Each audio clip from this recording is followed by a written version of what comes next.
Hello everyone. This is gonna be a bit of a different video than the ones I usually make, as we will not really be taking a look at the history of a visual kei band itself, but on something connected to it. Now, you guys and girls don't know this, but before I made the Malice Miser Iceberg video, one of my plans for this channel was actually making stuff like creepypasta narrations. If you don't know what those are, it's basically just internet horror stories. In fact, there is an unlisted video on this channel in which I read bad 4chan creepypastas. I made it private right after uploading it because of how cringy it was. I don't know, you can comment if you would wanna watch it. I might make it public at some point as a special for something. I kind of grew up on creepypastas and they hold a special place in my heart. And I am very happy to be making this video, and it's probably the only occasion for me to combine the topic of creepypastas with the topic of this channel, which is visual kei. And also Mario. Yahoo!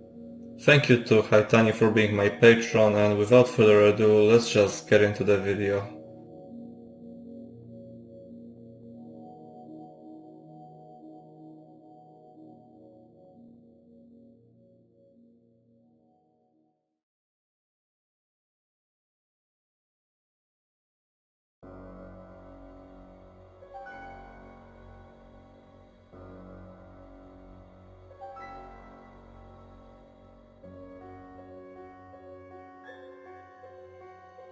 On December 28, 2010, a user named Adam made a post on the SMW Central Forum, a website dedicated to ROM hacks of Super Mario World.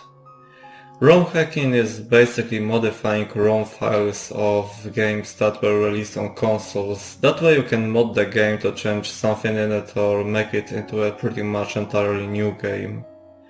In his post, titled Mario, SMWC Creepypasta, Adam told a story of him finding a bizarre ROM hack simply named Mario in all uppercase. Reading its description, which was written as if its author tried to make fun of how a Japanese person might fail at translating the plot of Super Mario World into English, Adam expected it to be just a crappy hack with some edits, but he got curious, so he decided to give it a try. The downloaded hack consisted of two files, one being a text file consisting of gibberish and the words "find me" repeated a couple of times, and the other a BPS file, which is basically a patch file that you run and it modifies your game with the hack. Upon launching the game, the title screen looked exactly like it would in normal Super Mario World, except the title was just Mario. He was greeted by a text box saying that Princess Toadstool is missing and quote, "Mario is at it again." Adam remarked that everything looked the same as in the original game, only some level names were different in a strange way. He carries on his playthrough, theorizing to what the mysterious plot behind the hack might be, and eventually stumbles across a message box reading, "Point of advice, I hate you." This made him come to the conclusion that in the hack's universe, Mario did something really bad. This conclusion is reassured by another text box in which Yoshi thanks the player for rescuing him from an egg in which he was trapped by Mario. Going further, he encounters more and more unnerving changes to the game, such as more weird level names, levels that had nothing in them, and more weird text boxes. After defeating the boss Iggy, Adam was greeted by a message which he likened to a profile for a crime scene. It reads as follows: Victim number 1. Eyeballs were unable to be found. The victim was found lying on her carpet. Causes of death unknown. Hand marks with unidentifiable fingerprints were found all over the corpse. Adam was baffled, to say the least, as the message came out of the blue. He thought that maybe this is a description of what Mario did to Princess Peach. The game ends with Mario going down a pipe and the screen turned black. Adam understood that Mario had died, and this was the game's representation of death. Quote, "I believe Mario was atoning for his actions, eventually being plummeted into a hell that looked exactly like Yoshi's Island. where he was lost to the grip of death forever.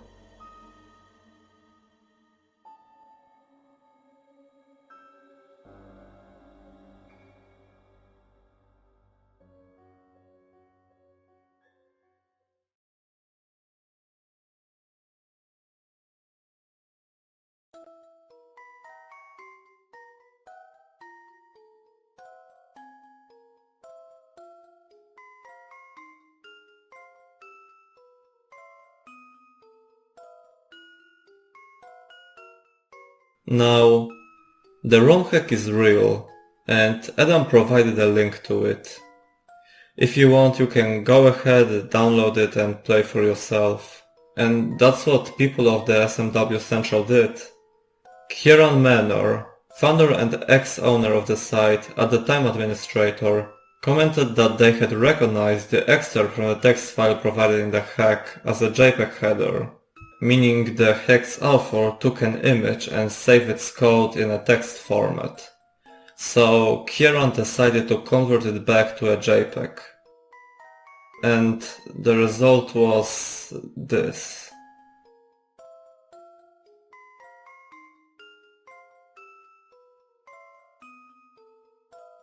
Comparing the image to the victim number 1 text box, it can be assumed that it depicts the victim, presumably Mario's first victim.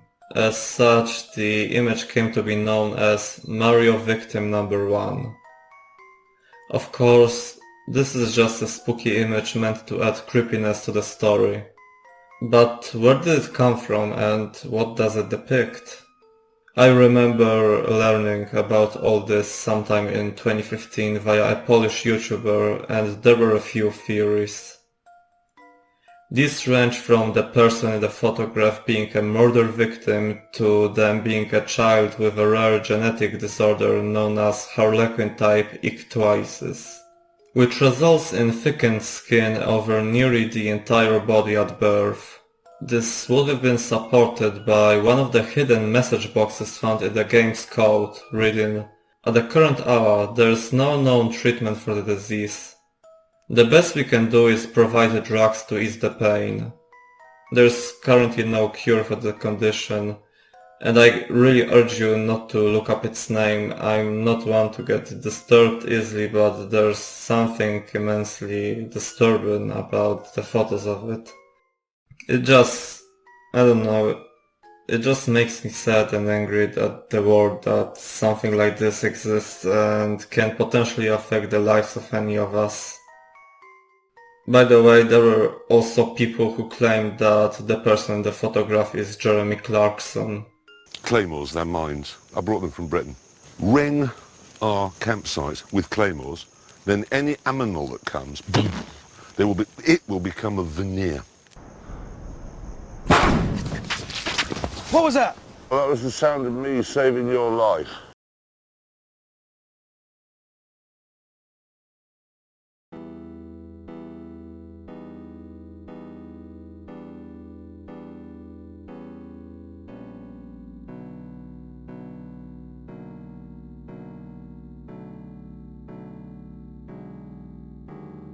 On November 17, 2018, a post was made on the CREEPYPASTA subreddit asking users about the image. On January 2nd, 2019, a now-deleted user commented, "It's a GIMP Photoshop of some band member. It was proven to be fake by the creator on X after the image was posted like wildfire. It had a stylized copypasta that was tagged along with it saying, 'Please don't download this image, it may contain MP3 files including a virus' or something like that." The comment linked to an archive of a January 2016 thread on 4chan's X paranormal board.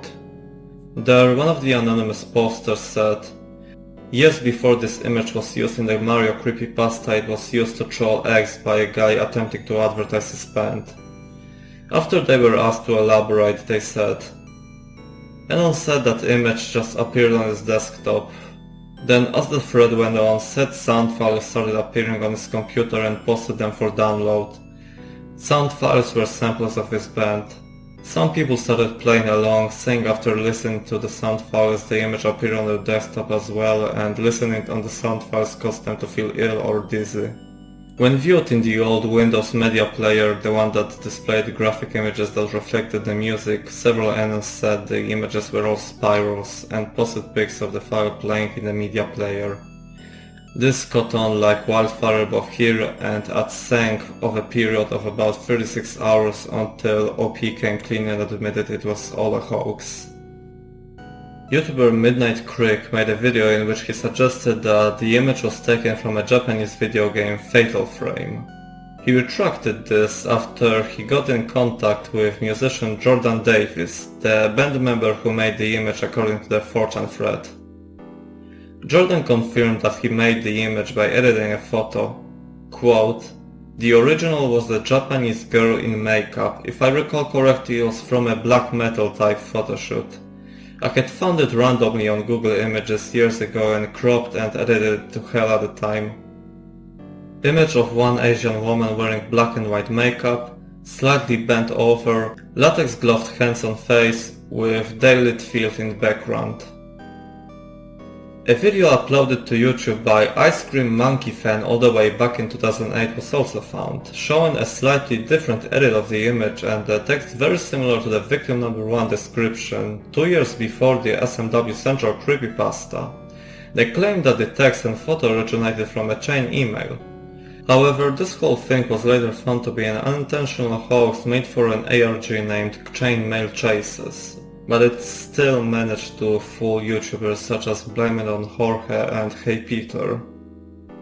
Speaking of Hey Peter, he was contacted by the original author of the Mario ROM hack, who basically explained the entire idea and story behind it, and it was pretty much just a joke.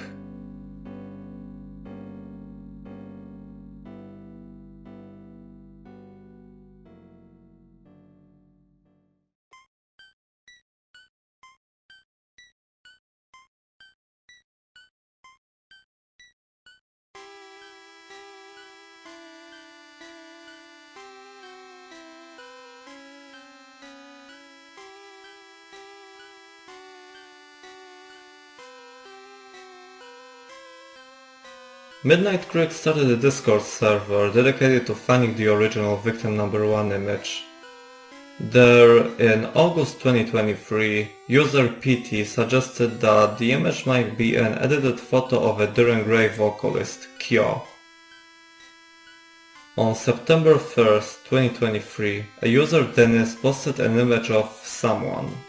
It was not the photo, but people were quick to notice that their makeup matched a pattern visible on the victim number 1 image. And on that same date, user God found the original image. As it turned out, the original, unedited photo from the victim number 1 image was a photo of a woman cosplaying as Kyo, the vocalist of DIR EN GREY, uploaded to Flickr on February 25, 2007 by the user J3SSL33 under a title Creepy Me. The uploader is not the person in the image, they're just a photographer. According to God, he found it by simply just putting a photo of Kyo into a reverse image searching site. As was later reported by YouTuber KTB, a few days later, using a hex editor, user randomizer managed to extract a whole unedited and unfiltered original photo from the Flickr upload.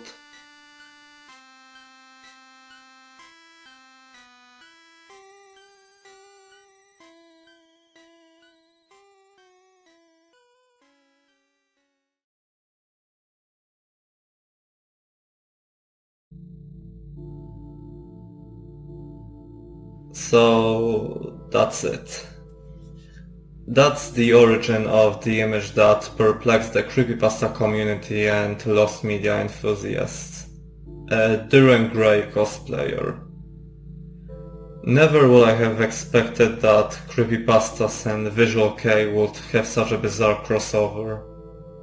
It can be said that Visual Kei fans, or rather a Visual Kei fan, sent creepypasta fans on a 15-year-long search for a photo that in the end turned out to be quite easy to find by making one small connection to a Japanese musician.